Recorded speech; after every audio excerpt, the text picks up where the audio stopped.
cricket. Steve Smith's heated exchange with Stuart Broad in the second test of the Ashes. Joe Root will be in bed before midnight under England's new curfew, but he might not get much sleep after a potentially series-changing gamble on day one of the first test.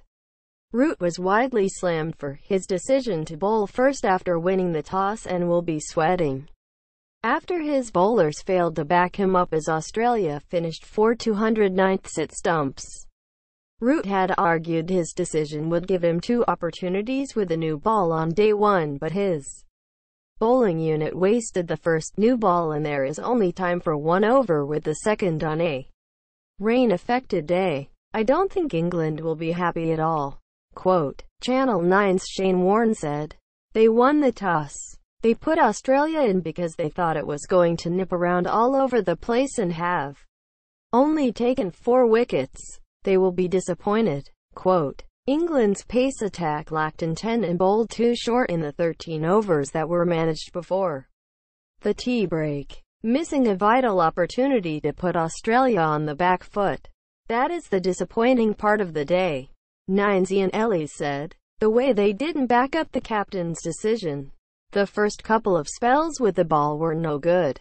Quote, David Warner suffered 2 nightmare moments after tea, running out Cameron Bancroft, 10, before playing a loose shot to fall for 47. Usman Khawaja, 53, and Steve Smith, 40, looked like taking the game away from the visitors but also failed to turn solid starts into a big score. Stuart Broad began chirping at Smith almost as soon as the Australian captain arrived at the crease. Unfortunately, there wasn't a stump microphone to offer specifics, but it was clear Broad was keen to get a message to Smith, perhaps concerning his behavior at a post-match press conference after the first test. James Anderson continued the niggle after settling in a fielding position perilously close to where the Australian captain was backing up. Smith was willing to engage, prompting umpire Aleem Dar to step between the pair as they jawed at each other. Warne didn't believe either team overstepped the line but questioned why England hadn't shown the same spirit before Smith entered the fray. But Healy thought the English duo had gone too far.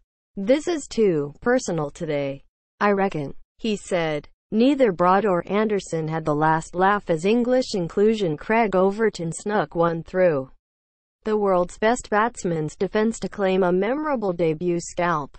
But Australia has the better claim to winning the day after its entire top 6 reached double figures and Peter Hanscom, 36, and Sean Marsh, 20, denied England the solace of a late wicket. "I have Australia a long way ahead," former England captain Michael Vaughan said.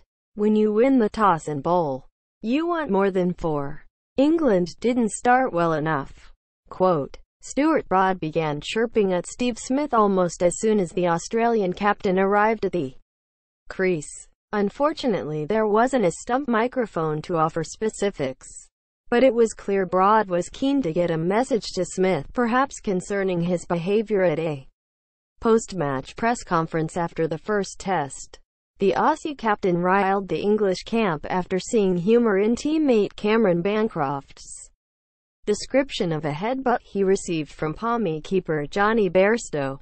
9 commentator Shane Warne said England was wrong to take offence to Smith's chuckling in Brisbane. "I thought he was having a laugh with his teammate. Absolutely no issue whatsoever," Warne said. "I think the England team have overreacted to what Steve Smith did. They've gone after him here. They're going after him straight away. They don't like what they interpreted as maybe laughing at them, which I don't think is true in any way, shape or form." Quote, umpire Aleem Dar was quick to separate the 2 combatants, who engaged in a willing contest between bat and ball. "Would love a full transcript of that conversation. Sledgefest between Broad and Smith. #Ashes. Dan Walker, @Dan Walker, December 2, 2017. One of the longest recorded sledges there between Broad and Smith. They should this series the trashes. Paul Hayward, @_Paul Hayward, December 2, 2017. Usman Khawaja was generously granted 10 overs at the crease before England introduced spinner Moeen Ali. Khawaja lost his wicket to Ali at the Gabba after being left out of Australia's team on a tour of India this year because of his struggles with slow bowling. David Warne saw out the first 6 balls from the English off-spinner, leaving Khawaja a few more minutes to ready himself for a battle which could define his career. The Aussie first drop showed a more attacking approach, regularly using his feet to get down the wicket and looking to score. "There's a different intent against the spin today," Nine's Ian Ellis said. He scored 2 boundaries while taking 10 runs from Ali's 4th over before successfully seeing off the spinner. "Good play of spin bowling here from Usman Khawaja," Nine's Kevin Peterson said. "A remarkable improvement from the Gabba." Quote, at the other end, English debutant Craig Overton failed to make any inroads in his first spell in Test cricket as Australia took 22 runs from his first 5 overs. Cricket. Cameron Bancroft run out in Adelaide courtesy of a bad call from his opening partner David Warne.